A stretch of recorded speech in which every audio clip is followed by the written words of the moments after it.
여러분 인생을 성공과 승리로 이끌어 줄 수 있는 방정식이 있다면 어떻게 하시겠습니까? 그 방정식에 따라서 인생의 문제를 풀어나가는 것이 지혜로운 일이 아니겠습니까?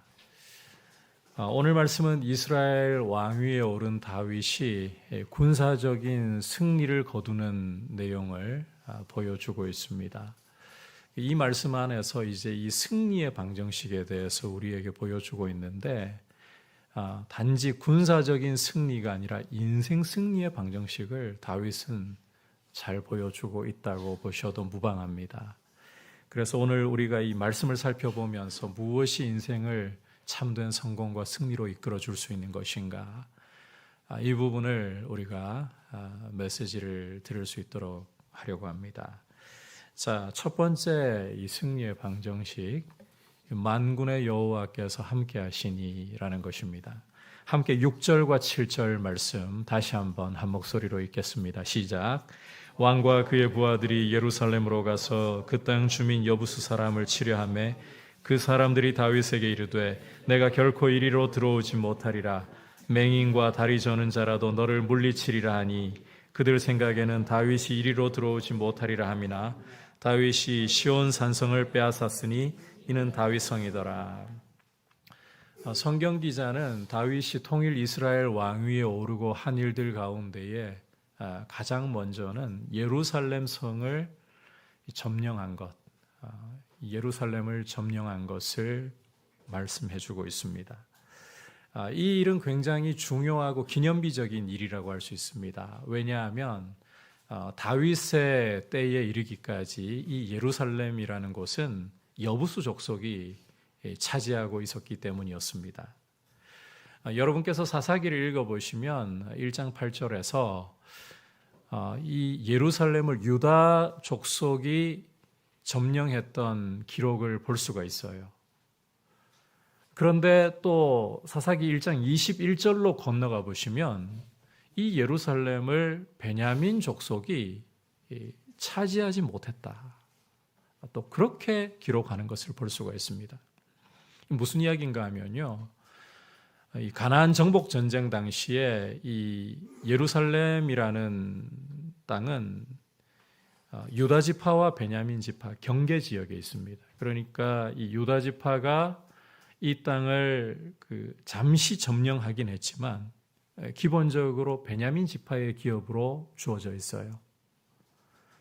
잠시 점령한 것일 뿐, 그 후에는 다시 여부수 족속이 이 땅을 차지하게 되었고 기업으로 분배받은 베냐민 지파는 정작 이 땅을 차지하지 못했다는 거예요. 그리고 약 400여 년의 시간이 흘러간 것입니다. 누구도 이 예루살렘을 여부수 족속으로부터 빼앗아내지 못한 것입니다. 자, 그런데 이제 다윗이 통일 이스라엘의 왕이 되어서 한 주요한 업적 중에 하나가 이 예루살렘을 정복했다는 것입니다.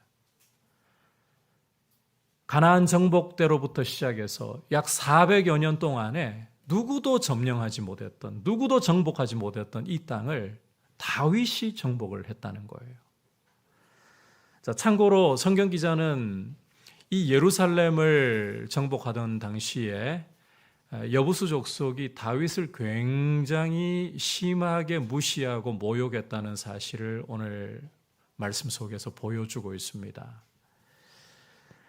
그만큼 이 예루살렘, 거기에 있는 시온 산성은 난공불락이라고 여부수 족속이 자신했다는 거예요.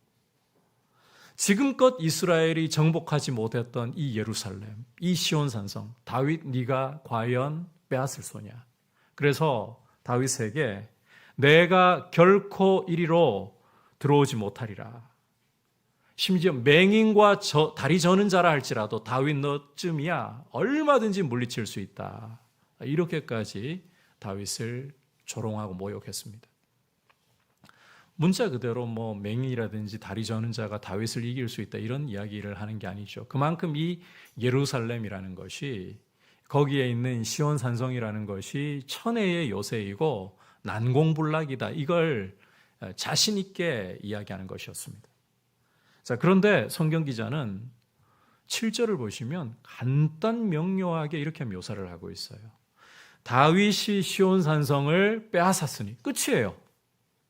이 시온 산성을 빼앗기 위해서 다윗이 어떤 노력을 기울였고 어떤 힘을 쏟아부었고 어떤 희생을 치렀는지 전혀 기록하지 않습니다.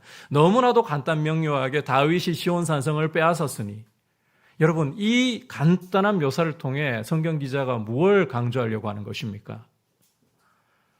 모두의 예상을 깨고 지금까지 난공불락이었던 이 예루살렘을 다윗이 거뜬히 정복했다, 이 이야기를 강조하려고 하는 거예요.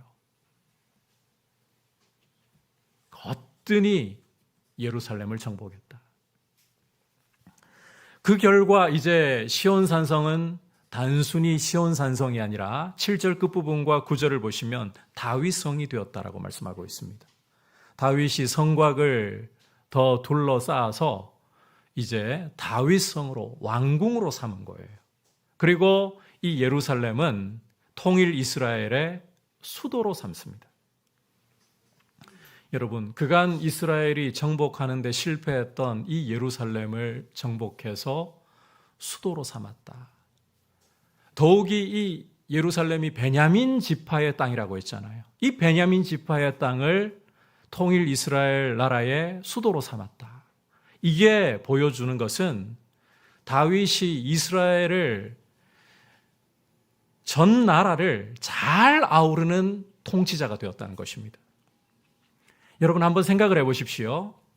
베냐민 지파는 초대 왕이었던 사울의 지파입니다.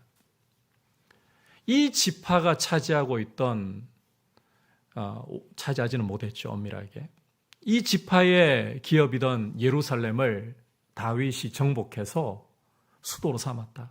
베냐민 지파가 이에 대해서 지지해주고 응원해주지 않으면 과연 이게 가능할까요?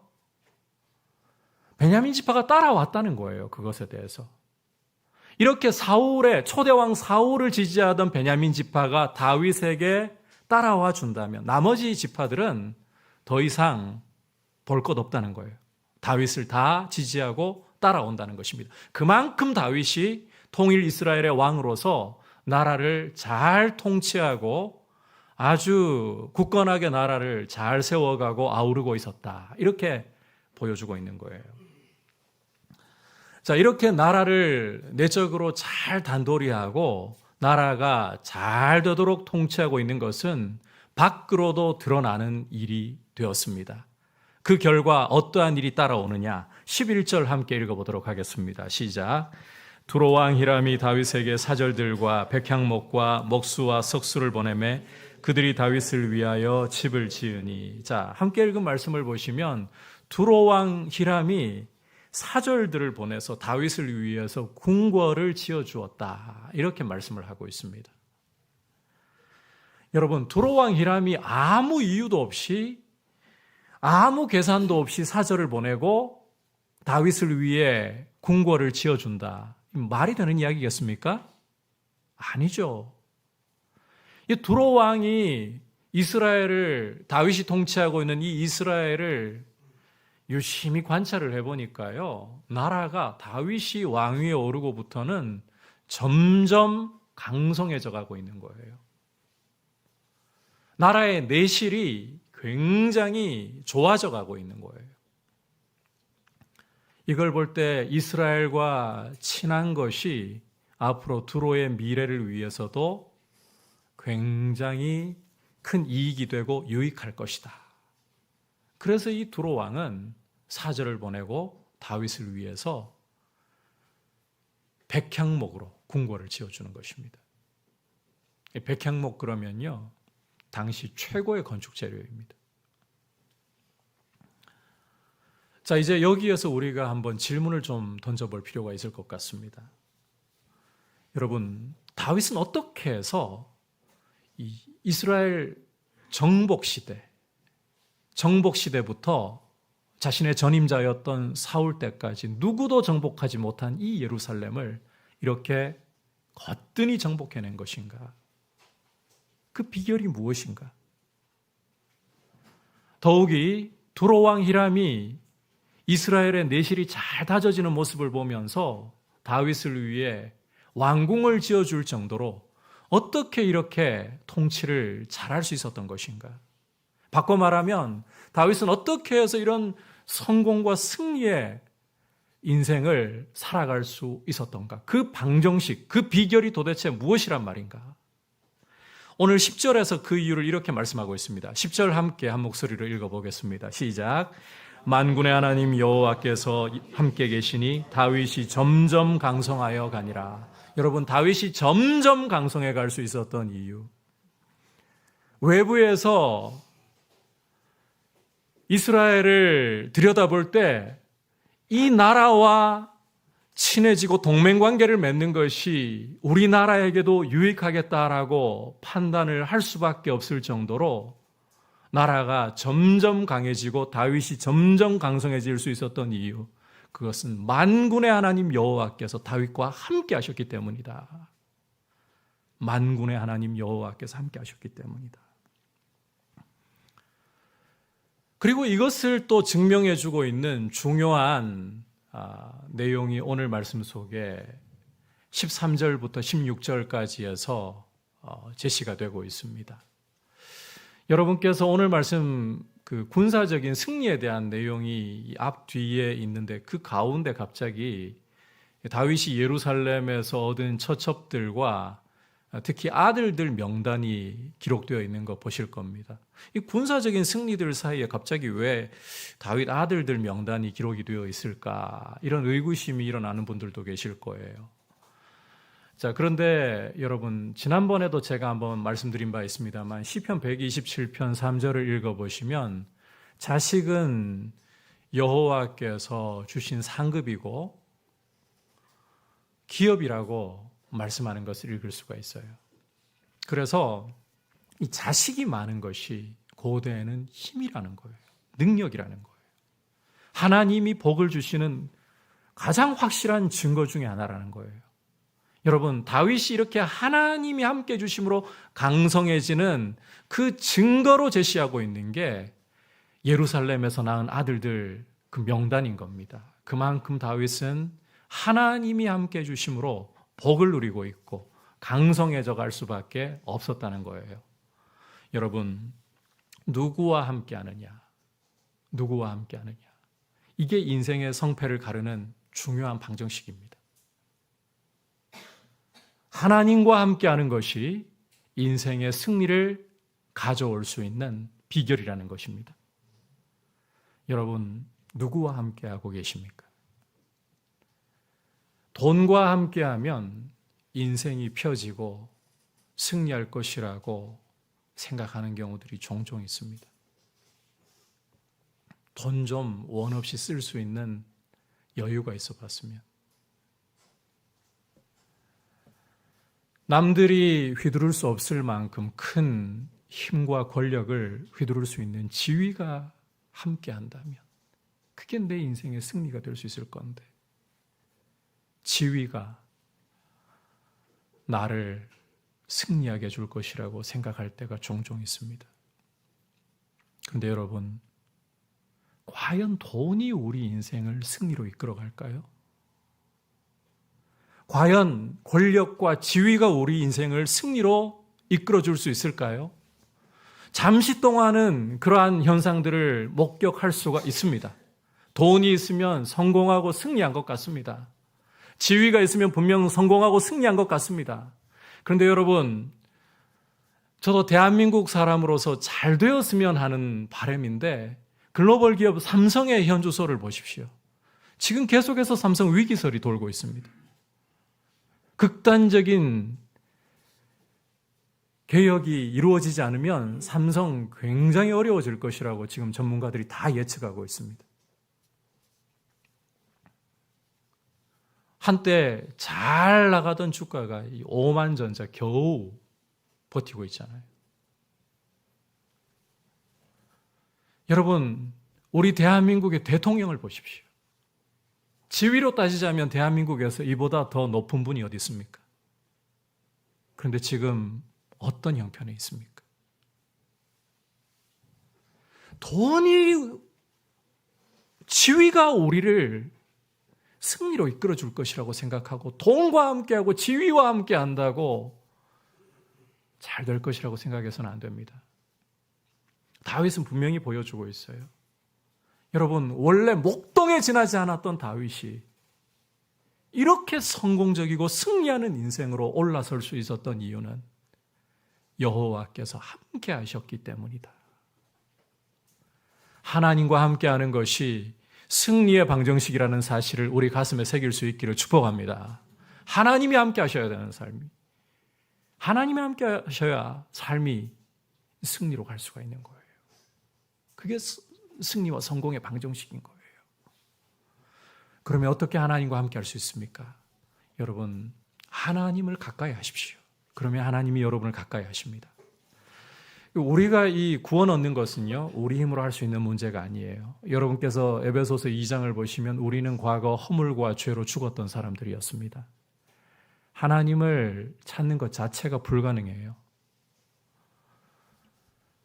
죄로 인해서 하나님께 죽어버렸기 때문에 하나님을 찾는 것 자체가 불가능합니다. 오히려 뭐에 대해서만 살아있느냐? 이 세상의 풍조에 대해서만 살아있고, 공중권세 잡은 원수 마귀에 대해서만 살아있고, 육체의 욕심에 대해서만 살아있고, 하나님에 대해서는 결코 반응할 수가 없었어요. 적극적으로 하나님을 대적하는 일만 할 수 있었던 게 우리의 과거의 모습이었습니다. 이런 우리를 하나님이 사랑하시고 독생자를 아끼지 않고 주셔서 우리의 죄와 허물을 그분에게 짊어지우시고 십자가에 피 흘려서 우리 모든 죄를 씻어주시고 성령으로 우리 죽어있던 영혼 살려주셔서 그래서 예수 믿게 된 거 아닙니까? 그런데 여러분, 이렇게 은혜로 구원받은 다음에는 우리가 하나님 찾아야 되는 거예요. 하나님이 우리를 찾아오시는 것은 당연한 이야기입니다. 그런데 성경은 구원 얻은 우리가 하나님을 가까이 하는 비결이 우리 편에서 하나님을 찾는 것이라고 말씀하고 있습니다. 하나님 나한테 어차피 오실 거 하나님 찾든지 말든지 이래가지고 하나님 만나겠다고요? 물론 긍휼히 여겨주셔서 만나주실 수 있어요. 그러나 성경은 하나님을 가까이 하는 자가 하나님을 만나게 된다라고 말씀하고 있습니다. 여러분, 신앙에 열정이 필요합니다. 열심이 필요합니다. 하나님께서 그냥 알아서 나를 만나주시겠지. 은혜로우신 분이니까, 자비하신 분이니까 내가 아무것도 안 해도 하나님 나를 찾아오시겠지. 여러분, 경험도 분명히 보여줄 겁니다. 여러분이 하나님을 구하고 찾을 때 하나님 만나던가요?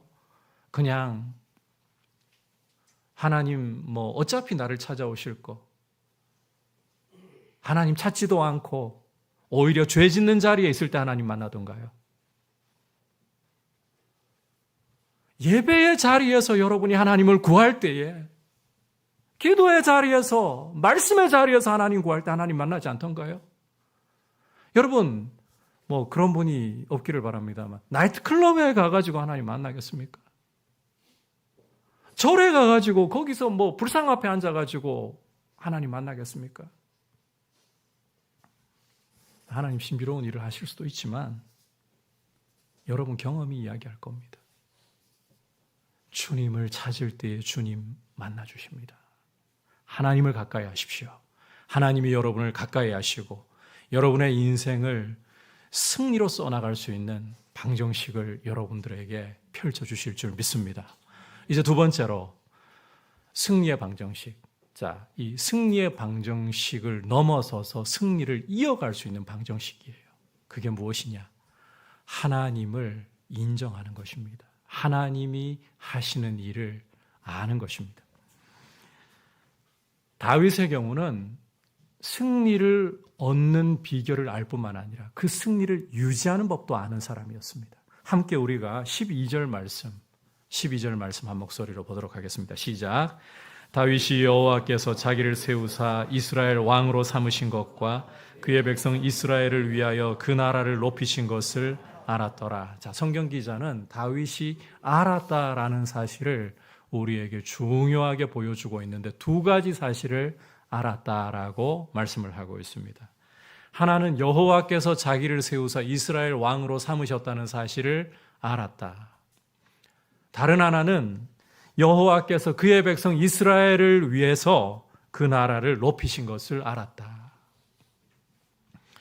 여러분, 자기가 왕이 된 것도 하나님이 세우신 일이라는 것을 알고 있고, 이스라엘이 점점 국격이 높아지는 것도 그 백성을 위한 것이라는 사실을 알았다는 거예요. 이걸 좀 바꿔서 이야기하자면 다윗은 자신의 분수를 알고 하나님의 은혜를 알았다는 것입니다. 조금만 더 구체적으로 이야기를 해볼까요? 다윗은 자기가 왕이 된 것도 하나님 은혜라는 것을 알 뿐만 아니라 왜 왕위에 있는지 그 목적을 알았다는 거예요. 이게 다윗이 공고하거나 어려울 때 보인 모습이 아닙니다. 지금 누구도 정복할 수 없던 예루살렘, 400여 년 만에 예루살렘을 정복하고 두로왕 히람이 자기를 위해 궁궐을 지어주기까지 하는 이런 잘 나가고 있는 때에, 위로 올라가고 있는 때에 이 사실을 정확히 안 것입니다. 여러분, 이게 얼마나 놀라운 일인지 몰라요. 자신의 분수를 알고 하나님 은혜를 안다는 게 굉장히 중요한 승리를 이어갈 수 있는 비결입니다. 여러분, 승리라는 것은요, 어려운 이야기지만 거둘 수 있어요. 그런데 진짜 어려운 게 뭐냐? 그 승리를 이어가는 것입니다. 유지하는 것입니다. 큰 거 이야기하지 않아도 여러분께서 건강을 챙기기 위해서 매일 꾸준히 운동을 해요. 등산도 하고 헬스장에도 가고 좋은 음식도 먹고, 그래서 한 몇 년간을 몸을 잘 만들어 놔요. 여러분, 몇 년간 꾸준히 해야 겨우 만들어 놓는 몸이죠. 근데 이 몸이 망가지는 거 어떨까요? 그냥 풀어버리면 오래 못 가 망가집니다. 이걸 쌓고 유지하는 게 정말 어렵다는 거예요. 유지가 정말 쉬운 일이 아니라는 거예요. 이 유지를 하려면요, 하나님이 주시는 참된 성공과 승리를 유지하려면 알아야 돼요. 자기의 분수를 알고 하나님의 은혜를 알되 나를 왜 이 승리의 자리에 두셨는가, 그 이유를 알아야 된다는 거예요. 제가 저희 사역자들에게 최근 들어서는 이야기를 잘 못했지만 하는 이야기 중에 하나가, 여러분들이 그냥 좋은 사람 되는 게 사역자의 길이 아니라고 합니다. 우리가 간혹 사람이 좋아야 된다라고만 생각하는 경우가 있는데요, 아닙니다. 목적을 알아야 돼요. 목적을. 내가 왜 이 자리에 있는가? 내가 왜 목회자의 길을 걸어가고 있는가? 무엇을 위해? 이걸 알지 못하면 사람 좋다고 여러분 좋은 목사가 아니에요. 사람 좋다고 교회에서 좋은 일꾼이라고 단정하시면 안 돼요. 왜 그 자리에 있는지를 알아야 되는 거예요. 그렇지 않으면 여러분, 결코 좋은 일꾼도 될 수 없고 좋은 목사도 될 수 없고 하나님이 주시는 승리를 유지해 나가는 것이 제대로 이루어질 수가 없는 거예요. 자기를, 그 분수를 제대로 이해하고 하나님 은혜를 깨닫는 모습, 이 인생 승리를 이어갈 수 있는 중요한 길입니다. 여러분, 기도원 이야기를 보시면 미디안 군대와의 싸움에서 몇 명을 하나님께서 허락해 주십니까? 이건 교회 안 다니는 사람들도 알고 있는 숫자죠. 몇 명? 그냥 300이라고 부르시면 안 되고 꼴랑 300명. 왜 그런가 하면요. 이게 뭐 그 적군이 한 300명이면 300명 그래도 괜찮아요.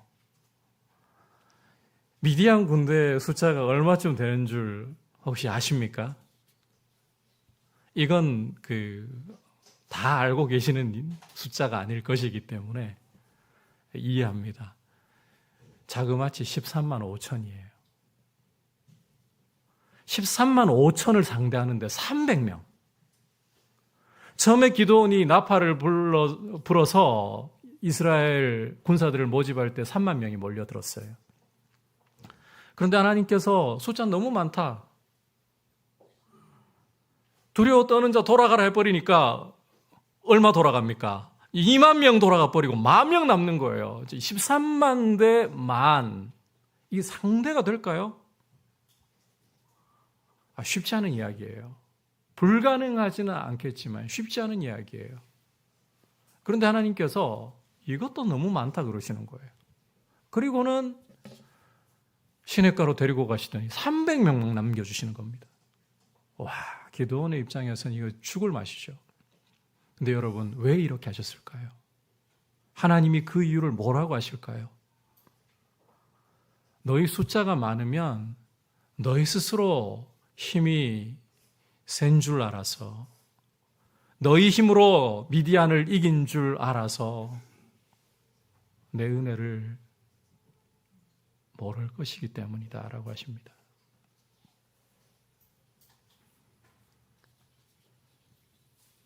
잘 나갈 때일수록 여러분 더 자신의 분수를 알려고 하는 이 십자가 앞에서 우리 눈이 어두워지지 않도록 우리 자신을 깨뜨리고 우리 분수를 깨닫고 하나님 은혜를 기억하는, 또 내가 왜 이 자리에 있는 것인가, 그 목적을 생각할 줄 아는 모습.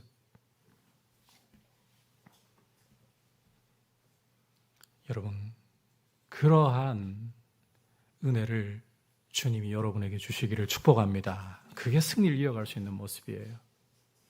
마지막으로 승리를 이어갈 수 있는 모습, 또 한 가지는 하나님께 여쭙고 또 여쭙는 것입니다.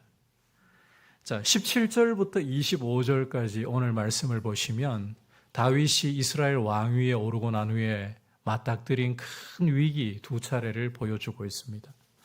다윗이 통일 이스라엘의 왕이 되었다라는 소식이 블레셋 땅에 전해지고, 이 블레셋 군대는 유다 지파의 왕일 때는 이렇게 하지 않았지만 통일 이스라엘 왕이 되고 보니까 다윗이 이제는 위협적으로 느껴졌던 것 같아요. 가만두어서는 안 되겠다. 이스라엘을 침략을 해오는데 보시면 르바임 골짜기에 군대를 집결하거든요. 이거는 북쪽 지파들과 허리를 끊어버리겠다. 이 르바임 골짜기가 예루살렘 근처예요. 북쪽 지파들과 허리를 끊어버리고 다윗을 고립시켜서 다윗을 잡겠다, 이런 목적인 거죠. 큰 위기가 지금 다윗에게 찾아왔습니다. 르바임 골짜기를 가득 채울 정도의 큰 군대를 거느리고 블레셋 군대가 왔기 때문입니다. 자, 이런 상황에서 다윗이 어떻게 하고 있느냐? 여러분께서 19절을 보시면 다윗은 싸움에 임하기 전에 여호와께 여쭈었다라고 말씀을 하고 있어요. 자, 그 결과 이것도요, 성경 기자가 복잡하게 말씀하지 않아요. 바알 브라심이라는 곳에서 블레셋 군대를 격파하는데 물이 흩어진같이 그렇게 블레셋 군대를 흩어버렸다. 그래서 이 바알 브라심이라는 지명은 여호와께서 흩으셨다라는 뜻인데요. 다윗이 하나님이 주신 승리를 기념하기 위해 이렇게 이름을 붙인 거예요. 이런 큰 승리를 거두었다는 겁니다. 자, 그런데 위기는 여기서 끝이 아니었습니다.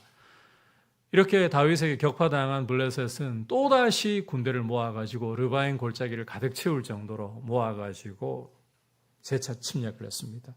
이런 재차 맞지 않은 위기 앞에 다윗이 어떻게 하느냐? 여러분, 이미 한번 위기를 극복한 일이 있죠.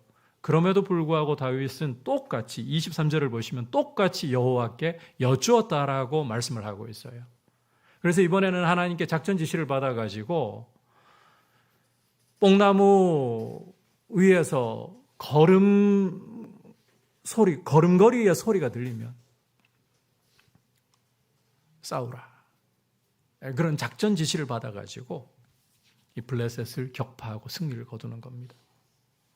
여러분, 다윗이 지금 큰 위기를 2차례 맞았다고는 하지만 이전의 다윗의 경험을 보잖아요.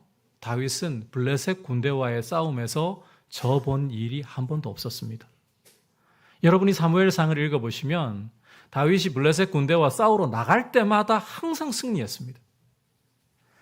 심지어 블레셋 군대의 장수 중에 장수였던 골리앗의 키가 약 3m가량이잖아요. 어려서부터 장수였던 사람을 변변한 무장도 없어요. 목자로서 늘 쓰던 그런 도구들만 가지고 골리앗을 상대하러 나가서 골리앗을 쳐 죽였습니다. 이게 다윗의 경험이에요. 자신감이 있을 수 있어요. 저번 일이었기 때문에 블레셋 군대에 대해서는. 그런데 다윗은 블레셋이 쳐들어왔을 때에 자신의 경험을 의지하지도 않고 자신의 자신감을 의지하지도 않고 여호와께 여쭈었다라고, 거듭 여쭈었다라고. 여러분, 2차례의 전쟁 중에 앞에 크게 이겼습니다.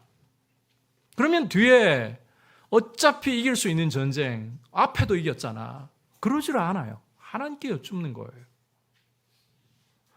여러분, 이게 정말 다윗에게 있어서 중요한, 위기를 만나도 그 위기를 승리로 바꿀 수 있는 중요한 방정식이었다는 거예요. 하나님께 여쭙고 또 여쭙고.